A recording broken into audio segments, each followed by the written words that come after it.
Buenos días, hermanos, hermanas. Tenemos un gran privilegio de poder estar juntos y estar juntos con un propósito. Disfrutar este tiempo, preocuparnos unos por otros, buscar de corazón al Señor. Hay mucha gente que están celebrando la Navidad. Bueno, ahora ha sido el Black Friday, pero ahora viene el tiempo de Navidad y la gente quizás no disfrutan de lo que es la Navidad, del corazón de la Navidad. Nosotros tenemos el privilegio de celebrar el nacimiento histórico de Jesús. El Dios eterno se hace hombre, viene a esta tierra dentro de la historia y a partir de ahí cambia la historia. La historia de aquellos que le buscan en espíritu y en verdad. De aquellos que reconocen que sin Él no hay posibilidad de traspasar la muerte y llegar a la eternidad, a la presencia de Dios. Leía un artículo que salió hace tiempo sobre un personaje muy conocido en el mundo, Steve Jobs. Él es el padre de la informática, es el que tenía una fortuna multimillonaria. Creó la empresa Apple. Y él murió hace unos años, 56 años tenía, y tenía una gran fortuna, pero toda su fortuna no pudo salvarle ni darle paz en su corazón. Dice el artículo que salió en el periódico, simplemente alguna cosa, no voy a leerlo todo.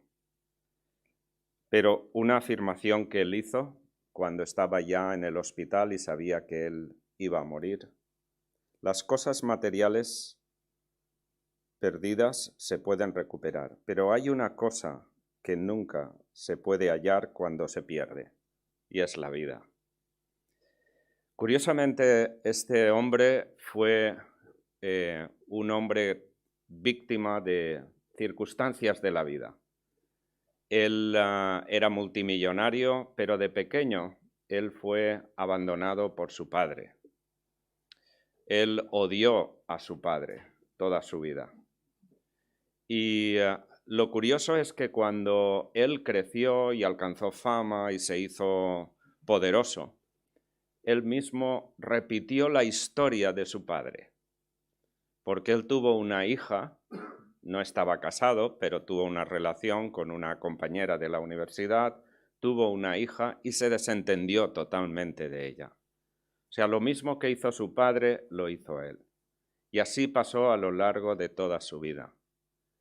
Y cuando piensas en este momento en el que él hace una reflexión sobre la vida y sobre la muerte y sobre el hecho de que tiene tanto poder económico, miles de millones, y no puede retener, está ahora en un hospital totalmente desahuciado. No se puede hacer nada por él. ¿Cómo es posible?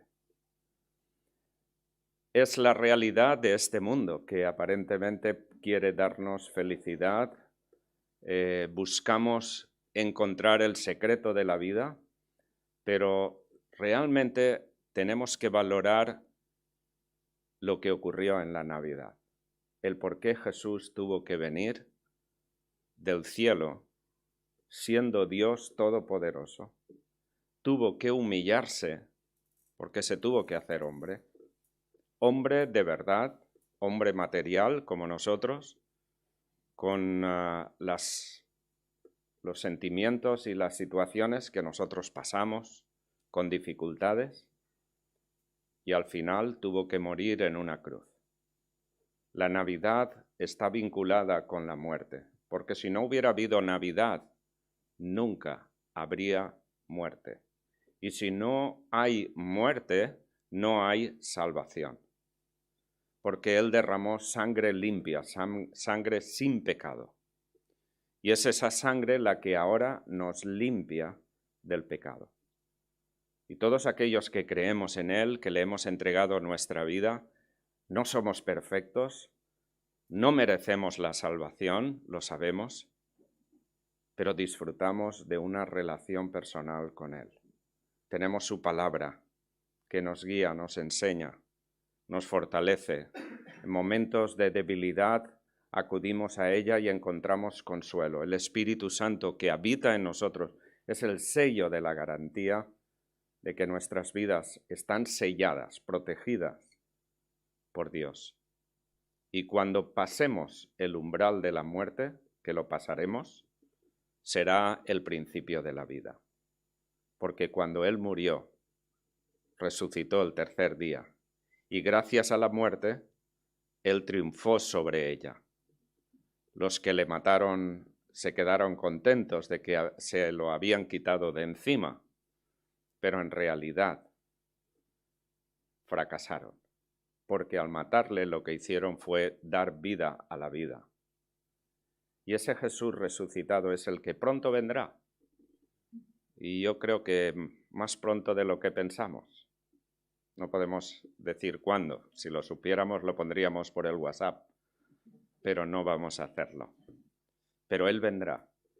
Y los acontecimientos históricos que estamos viendo en estos últimos tiempos nos recuerdan la necesidad de caminar en nuestras vidas, en nuestras familias, con nuestras familias y niños y adultos, caminar cerca del Señor, gozándonos con Él a pesar de las dificultades que todos podamos pasar. La pregunta importante es, ¿cómo se salva el ser humano? ¿Cómo se salva el ser humano? Y esa es la gran aspiración de este mundo, encontrar la flor de la vida eterna, encontrar el antídoto en contra de la muerte. Incluso los científicos hoy en día están hablando de que son capaces o serán capaces de alargar la vida. Han salido algunos en la televisión diciendo que en unos 8 o 10 años les veremos, que ya son mayores, afirmando que les veremos rejuvenecidos, que serán mucho más jóvenes, como de tener 40 años, aunque quien decía esto tenía cerca de 60 años, ¿no?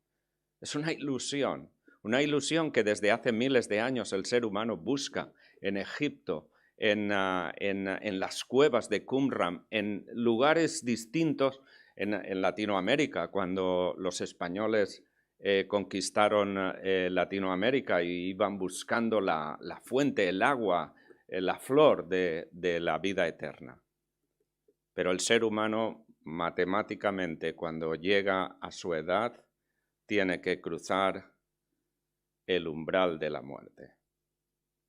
Y eso debería hacernos reflexionar, tanto a nosotros como también a toda la gente que se están divirtiendo, buscan formas de enajenarse de esa realidad y encontrar una felicidad que es efímera, como dice Steve Jobs. ¿De qué me sirve todo eso? Hubo una persona en el Nuevo Testamento que se hizo esa pregunta y vino a Jesús. Y es bueno leer eso porque nos ayuda a ver las respuestas de Jesús. En el libro de Lucas, Evangelio de Lucas, en el capítulo 18, a partir del versículo 18. Lucas 18, 18. Un hombre principal le preguntó diciendo: Maestro bueno, ¿qué haré para heredar la vida eterna? Jesús le dijo: ¿Por qué me llamas bueno? Ninguno hay bueno sino solo Dios. Los mandamientos sabes: no adulterarás, no matarás, no hurtarás, no dirás falso testimonio, honra a tu padre y a tu madre. Él dijo: todo eso lo he guardado desde mi juventud. Jesús, oyendo esto, le dijo: aún te falta una cosa. Vende todo lo que tienes y dalo a los pobres, y tendrás tesoro en el cielo, y ven y sígueme. Entonces él, oyendo esto, se puso muy triste, porque era muy rico. Al ver Jesús que se había entristecido mucho, dijo: «Cuán difícilmente entrarán en el reino de Dios los que tienen riquezas, porque es más fácil pasar un camello por el ojo de una aguja que entrar un rico en el reino de Dios». Y los que oyeron esto dijeron: «¿Quién pues podrá ser salvo?». Él les dijo: «Lo que es imposible para los hombres es posible para Dios». Este encuentro de un hombre joven aparece relatado tanto en el Evangelio de Lucas como en el de Marcos como en el de Mateo, en los tres evangelios. Y evidentemente los tres relatos dan matices cada uno de ellos da matices que no aparecen en los otros. Entonces, cuando interpretamos la Biblia, es importante que leamos los tres para darnos cuenta de la riqueza, porque cada uno se fija en algún detalle. Lucas se fija en algunos detalles que los demás no se fijan. Y los demás se fijan en unos detalles que Lucas no se fija. Entonces, lo que vemos ahí es ese encuentro de un hombre joven. Nos dice que era rico, era uno principal, y los demás evangelios nos dicen que era rico, era un hombre rico y un hombre que vino corriendo a hablar con Jesús. No nos dice eso Lucas, pero sí nos lo dice Marcos, y Mateo nos da otros detalles. Entonces tenemos esa imagen, un hombre joven, pero un hombre importante. Este tipo de personajes en Israel eran personas que formaban parte del Sanedrín. Eran personas religiosas, eran personas que cumplían con la ley del Antiguo Testamento.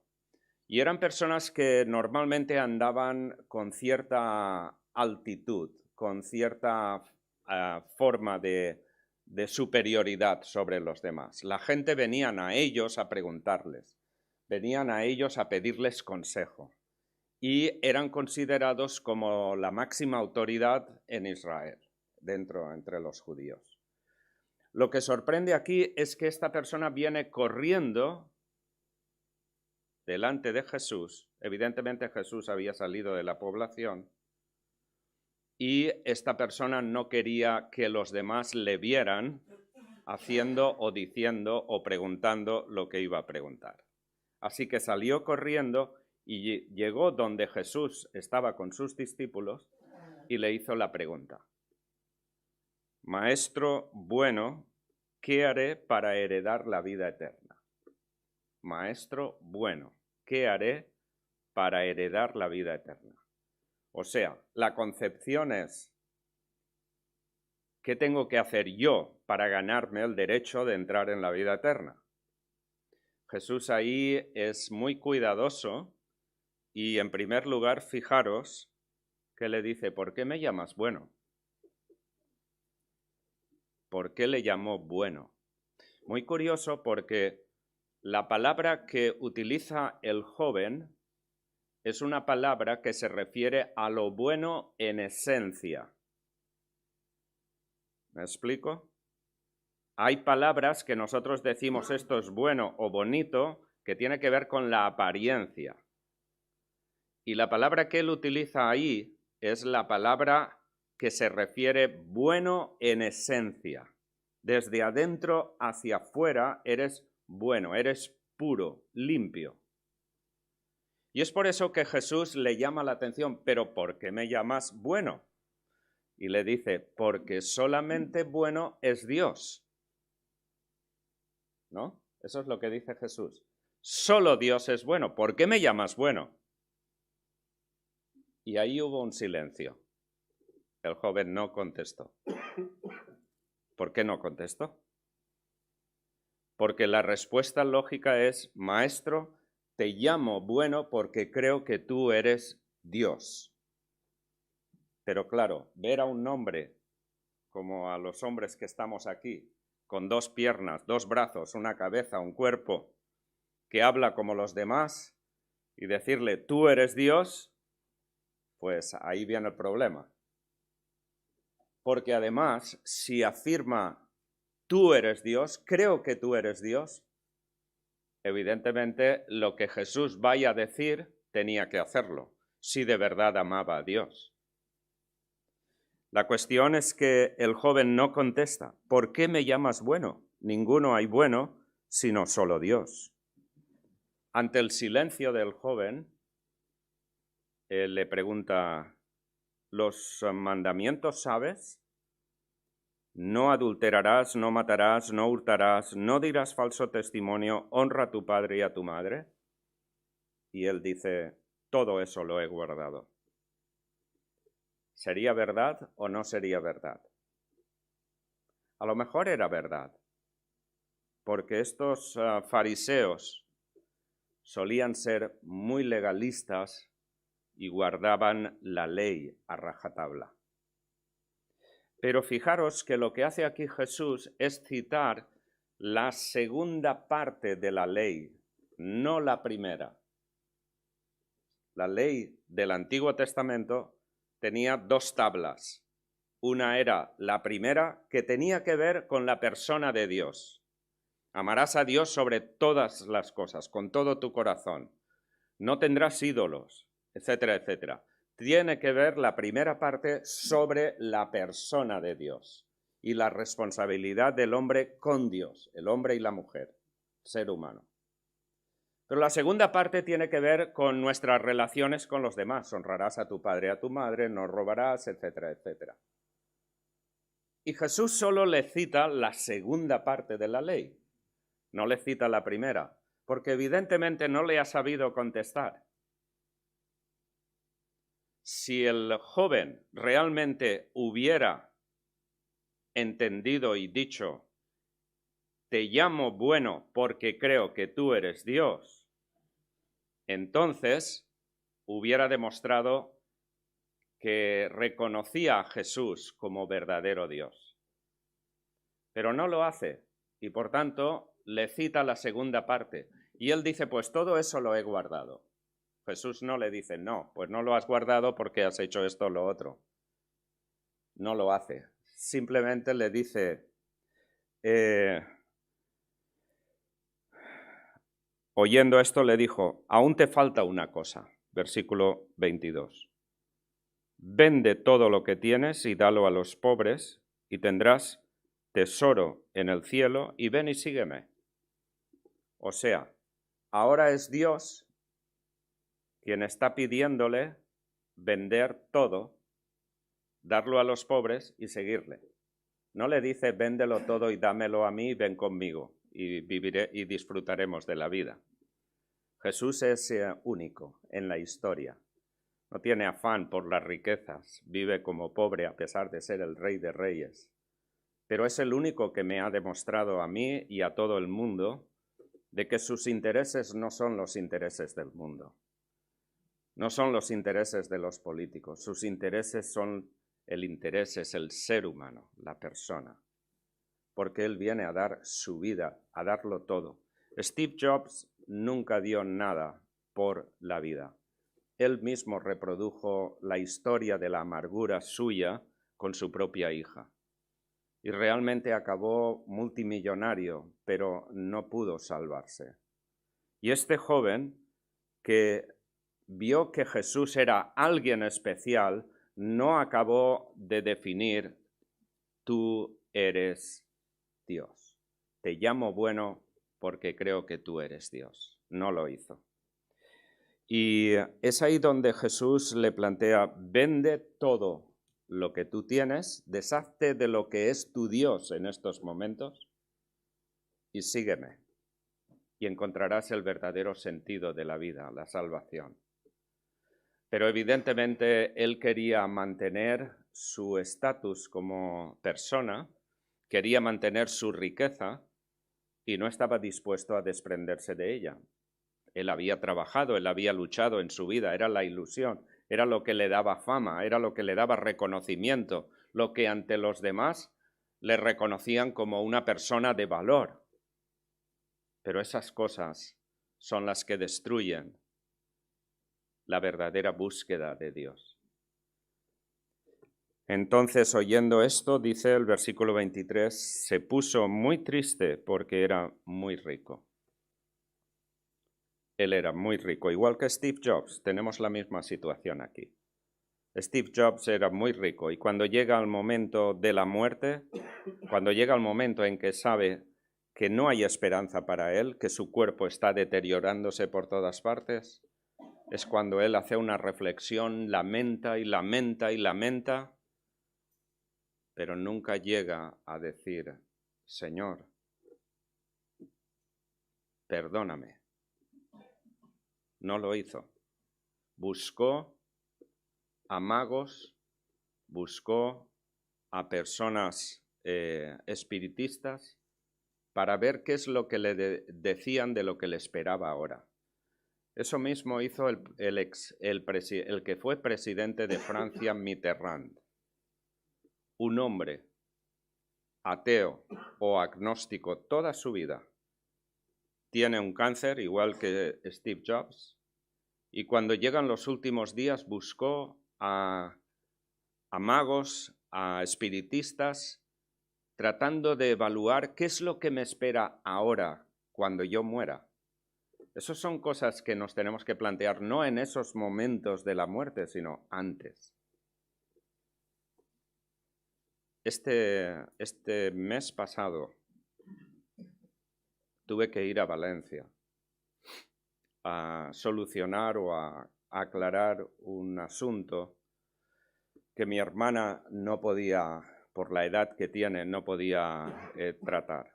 Y tenía que ver con una sobrina mía que murió hace 50 años, la primera sobrina que tuvimos. Esa sobrina murió cuando yo tenía 17 años y ha estado enterrada en el cementerio de Valencia por 50 años. Por tanto, concluía lo que se llama el tiempo de estar allí y o bien renovabas la situación de la tumba o tenían que sacar los restos que hubiesen y echarlos en un osario o en una fosa común o algo así. Y mi hermana no sabía cómo hacerlo porque quería estar allí presente cuando sacasen los huesos, etcétera, etcétera. La cuestión es que, bueno, al final pensé, mira, yo voy a ir y voy a hablar con los del cementerio y averiguar qué es lo que se puede hacer. Si acaso hay que sacar los restos que queden, podemos incinerarlos y guardarlos o lo que sea. Vean, la cuestión es que gracias a esa sobrina, y es triste decirlo, porque eso fue un impacto para toda nuestra familia, pero gracias a esa sobrina, es como cuando cruzábamos el cementerio de Valencia para poner su cuerpo muerto allí en una tumba. Y yo empecé a pensar, ¿dónde están esta gente que están en los nichos? Empecé a pensar porque veía las fotos de jóvenes, de adultos, y empecé a darle vueltas a los 17 años. Normalmente nunca piensas en la muerte, lo único que quieres es la vida, ¿no? Disfrutar y ya está. No hay que pensar en la muerte, eso queda muy lejos. Pero mi sobrina tenía 9 meses. Por un accidente había muerto. Entonces fue cuando empecé a pensar, ¿qué es la vida? ¿Qué es la muerte? ¿Dónde están esta gente? ¿Dónde está mi sobrina? Y la última pregunta era, pues aquí viene todo el mundo, ¿también vendré yo? ¿Qué pasa después de la muerte? Y ahí fue el principio de encontrar la vida, porque había una inquietud constantemente en mi corazón, hasta que alguien me llevó a la palabra de Dios. Y ahí descubrí a un Jesús que yo no conocía, a pesar de que yo había sido monaguillo, había tomado la comunión, había hecho la confirmación, había estudiado con los salesianos, o sea, me había movido en ambientes religiosos, de misas, de cultos, pero nunca había comprendido quién era Jesús. Solo guardaba un rito religioso. Pero ese fue el momento en que Dios abrió mi corazón a través de la palabra y me demostró quién era el Jesús que había muerto en la cruz, por mi pecado. Curiosamente siempre pensaba que Jesús había muerto por culpa de los romanos y por culpa de los judíos. Qué malos son. Pero cuando yo leí la palabra y me di cuenta de que yo era pecador, no solamente que hacía pecados, sino que era pecador. En esencia, soy malo, como todo el mundo, porque hemos heredado la maldad del primer Adán. Pero la bondad del primer Adán es la única que nos puede librar de la maldad del primer Adán. El primer Adán quiso ser Dios, y el postrer Adán, siendo Dios, se hizo hombre para poder morir en una cruz y verter sangre limpia que nos puede limpiar de la condenación eterna. Por eso la Navidad tiene un gran sentido para nosotros, porque sin Navidad no habría cruz, y sin cruz no habría resurrección, y sin resurrección no habría esperanza para nadie. Nos damos cuenta de eso. Por eso mucha gente no piensa en la muerte hasta que no se encuentran en una situación crítica. Y a veces ya ni siquiera se les ocurre pensar, tengo que buscar a Dios. Porque aún aquel hombre en la cruz, aquel ladrón, aquel condenado a morir por ser un personaje rebelde contra la sociedad, encontró en la cruz la vida. Cuando él desde la cruz reconoció que Jesús era el Dios verdadero. Y desde allí de la cruz clamó y pidió, acuérdate de mí cuando vengas en tu reino. Y Jesús le dice, cuando venga en mi reino, no. Un día vendré en mi reino, pero hoy estarás conmigo. Esas palabras deben ser guardadas en lo más profundo de nuestro corazón. El hecho de que cuando un creyente, alguien que cree, que reconoce que Jesús es el Mesías, es el Salvador, que sin Él no hay salvación, en el momento de la muerte de esa persona, esa misma tarde, esa misma mañana, esa misma noche, estar en la presencia de Dios. Hasta el día de la resurrección, nuestro espíritu irá a la presencia de Dios.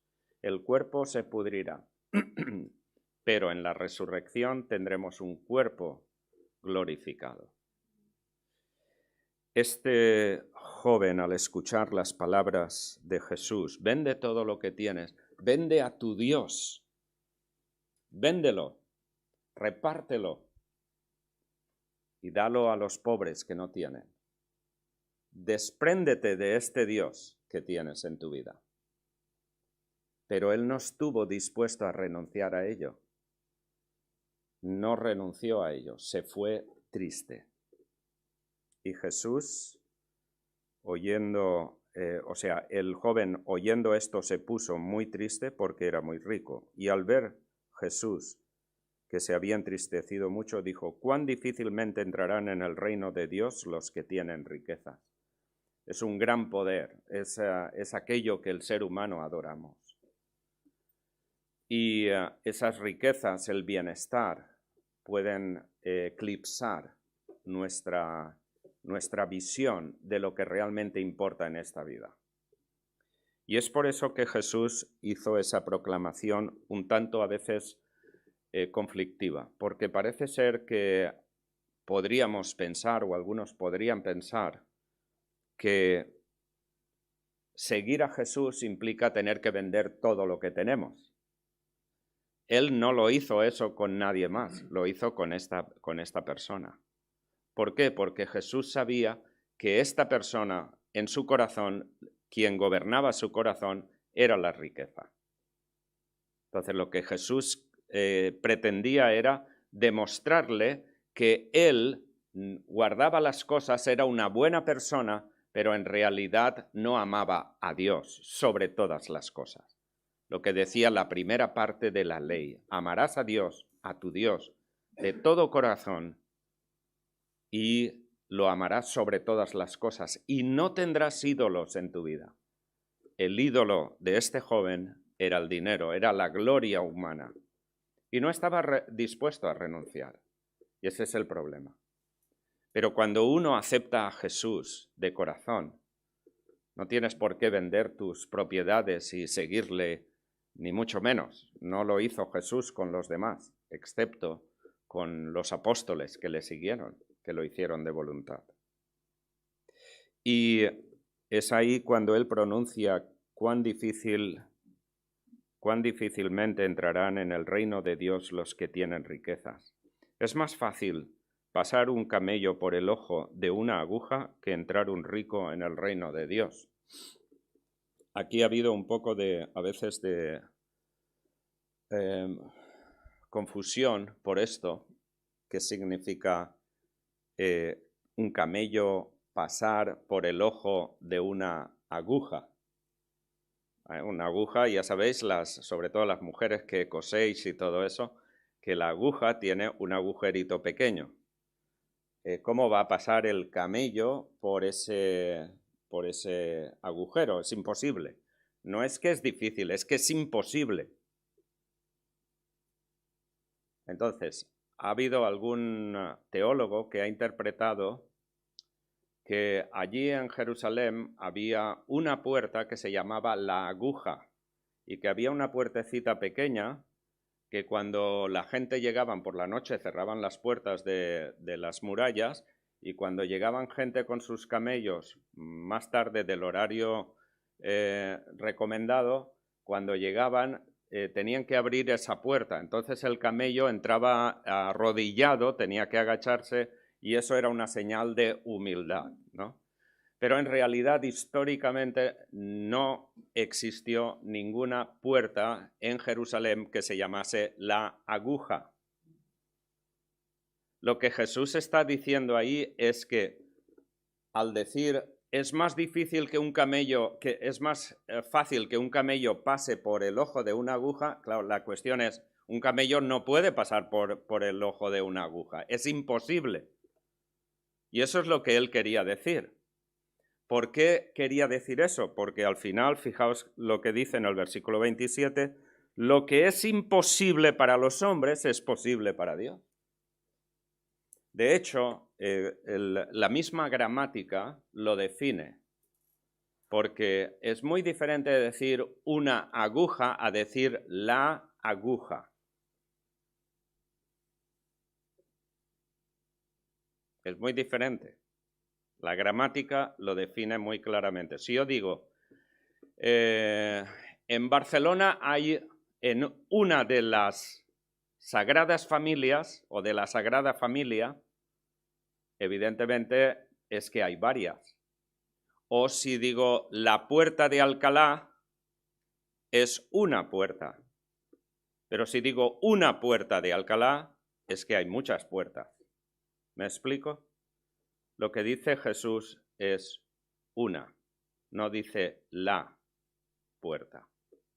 Por tanto, lo que Jesús estaba tratando de decir es imposible que una persona que confía en sus riquezas, que era el problema de este joven, entre en el reino de los cielos.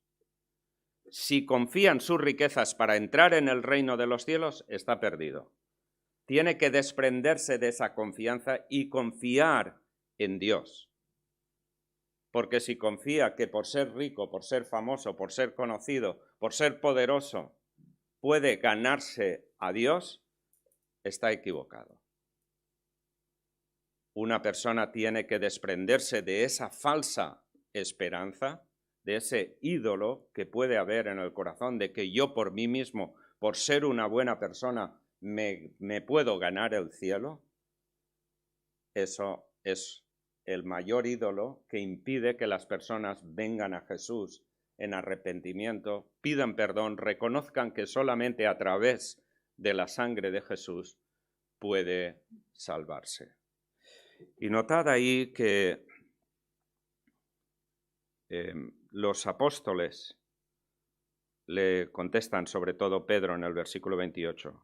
He aquí, nosotros hemos dejado nuestras posesiones y te hemos seguido.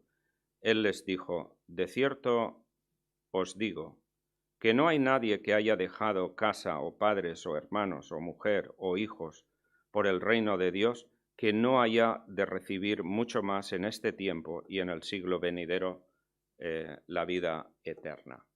O sea, ellos se escandalizaron tal como como queda redactado en los demás evangelios, ellos se escandalizaron de esta palabra de Jesús diciendo, entonces, ¿quién se salvará? Si los ricos no se salvan, ¿quién se salvará? ¿Por qué? Porque los ricos habían predicado y ese era el concepto social que había en aquel entonces, que los ricos eran bendecidos por Dios y los pobres enfermos eran los que Dios había maldecido. Por eso a los leprosos y a los enfermos los tenían recluidos aparte, fuera de la población, porque eran indignos de relacionarse con los demás. Ese era el concepto que había, que todos aquellos que tenían riquezas era porque Dios les había bendecido y por eso eran ricos. Sin embargo, Jesús viene predicando un evangelio a los pobres de corazón. Y esa cuestión cambia totalmente la esencia de la vida diaria, de quiénes somos nosotros, qué buscamos en esta tierra. Evidentemente tenemos que trabajar para nuestro alimento, para nuestro bienestar, pero ansiar las riquezas y el poderío y vivir bajo la autoridad de un ídolo de este tipo nos va a perjudicar. Y la cuestión ahí importante es que cuando ellos se dan cuenta y hacen esa pregunta a Jesús, entonces, ¿quién puede salvarse si los ricos no se salvan? Estaba basada en esa concepción que tenían de que los ricos eran los que iban primero en el reino de los cielos, eran los privilegiados de Dios. Y ahí es donde Jesús les dice, no es así. Lo que es imposible para el ser humano, para Dios es posible. Y Él lo hizo posible por medio, primeramente, de las profecías del Antiguo Testamento. Luego, en el cumplimiento de esas profecías, cuando Él fue engendrado en el seno de María y nació de una manera, fue engendrado sobrenaturalmente. Como suelo decir, fue el primer engendramiento in vitro de la historia, sobrenaturalmente.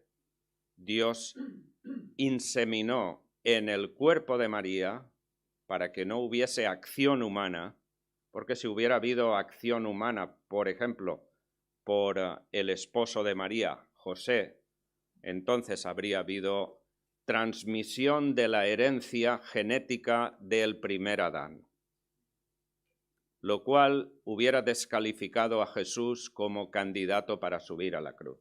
Él hubiera sido un hombre como cualquiera de nosotros, afectado por el síndrome del pecado.